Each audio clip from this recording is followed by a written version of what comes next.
Hello and welcome to my new hyperfixation, Pete / Cody, and this is my in-depth look into the 45 Pete / Cody fics on Archive of Our Own.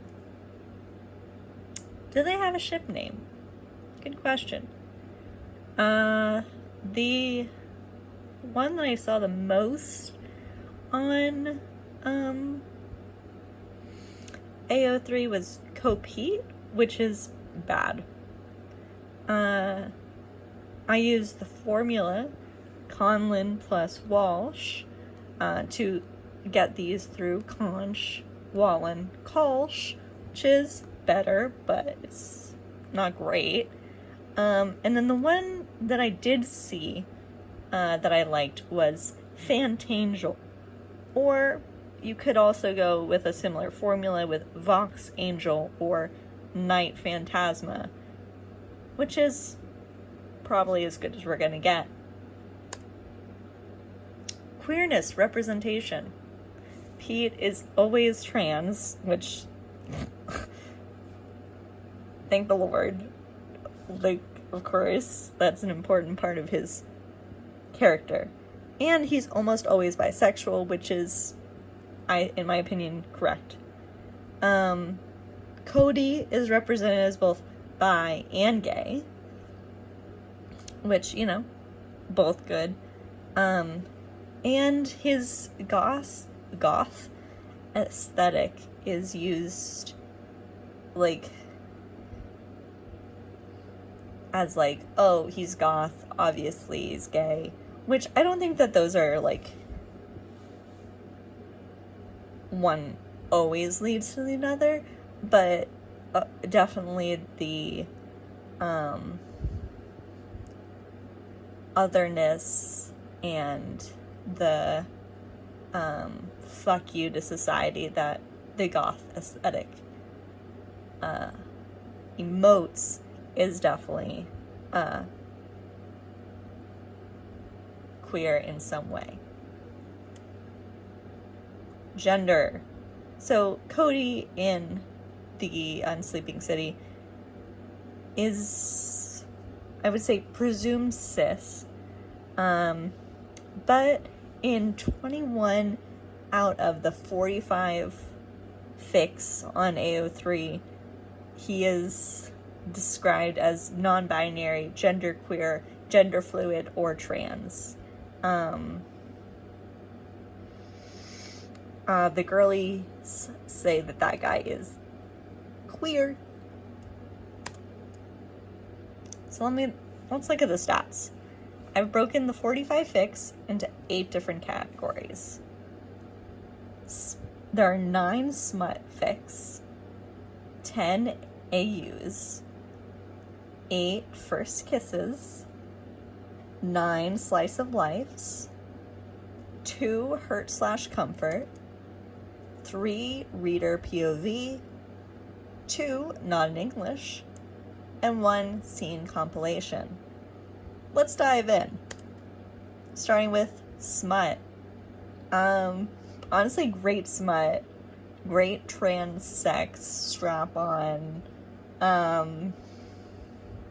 Examples are Pete and Cody are fighting a succubus, and Cody gets hit by some kind of aphrodisiac spell thing, and of course sex ensues, consensual.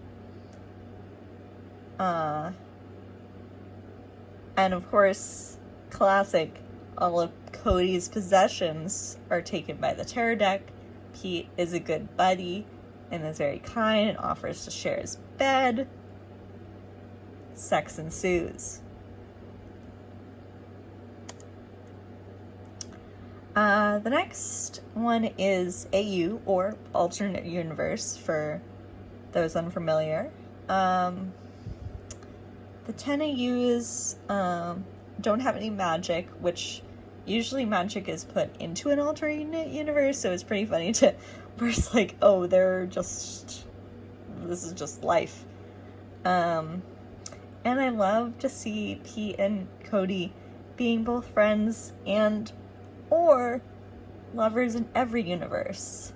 Some examples: Cody and Pete are camp counselors at Camp Gramercy, and all the other characters that we know and love are also present. Another example is Cody works at a coffee shop and Pete starts working at the next door bookstore. And then a third example, Cody is a flower shop owner and Pete is a tattoo artist at the local shop that just opened. Yeah. Ah, yes, clapping.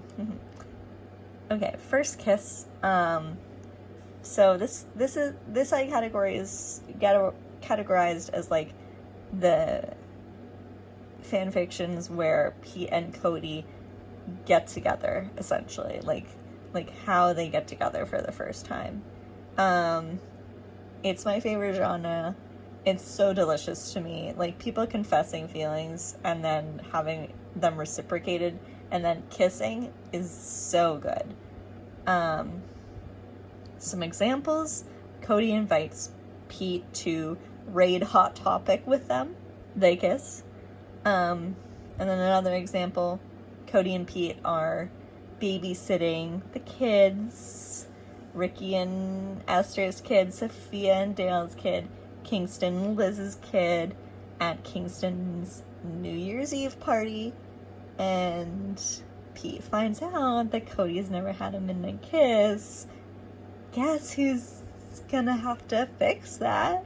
Pete, obviously. And then slice of life is just like, there's not particular, some of them had like, they are in an established relationship. This is like just a little scene of them hanging out and being in love. Or this is a fan fiction just about them being friends and hanging out, or like, you know, feeling their feelings, but it's like trauma, not like relationship. Cody's a baker in one of the fan fictions. He's like, he makes brownies and he's like, they're not weed brownies. Yeah, delightful. Slice of life. So, I was really surprised by this, that there were only 2 hurt/comfort fics, considering how much, like, half of the episodes are them fighting and getting hurt. In one of them, Pete and Cody are kidnapped, and the dream team has to come rescue them, and Cody is really worried about Pete. Oh God, sorry.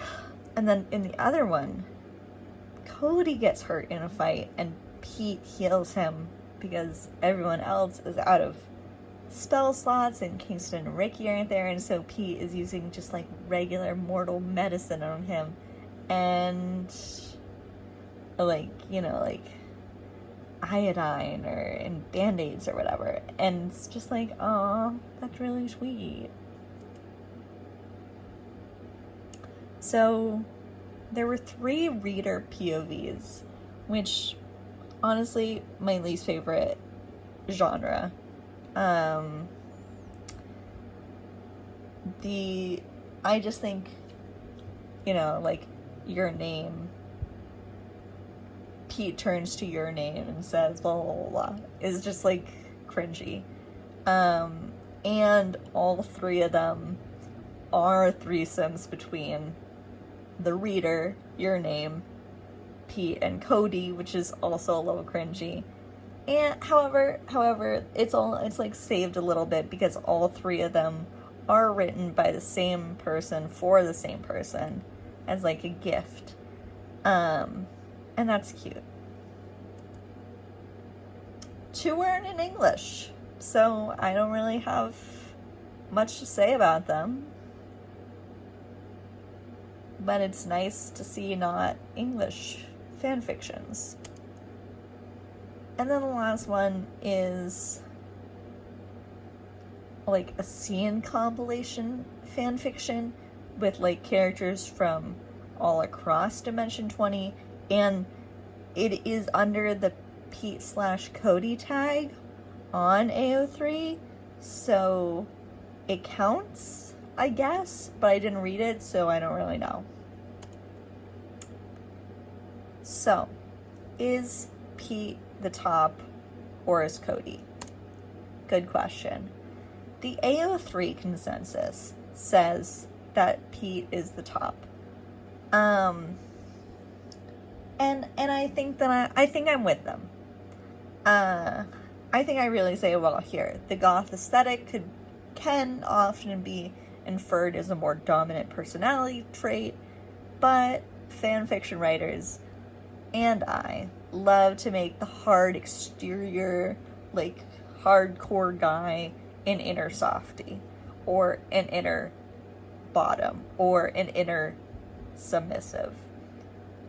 Kinky sex is discussed positively by both parties, but it does not play a significant role in any one of the smutty fics, except for one where Cody's like, yeah, I'm into some hardcore shit, and Pete's like, okay, prove it, which is hot.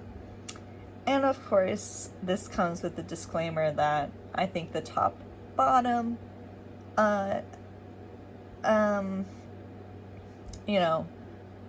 dynamic is just one more binary to reject, but it is an interesting dynamic to explore characters through in smut fan fiction.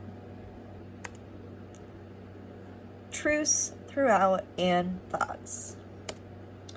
Pete and Sophia are pals in almost every fic, and that is really beautiful to me as a fan of both of them.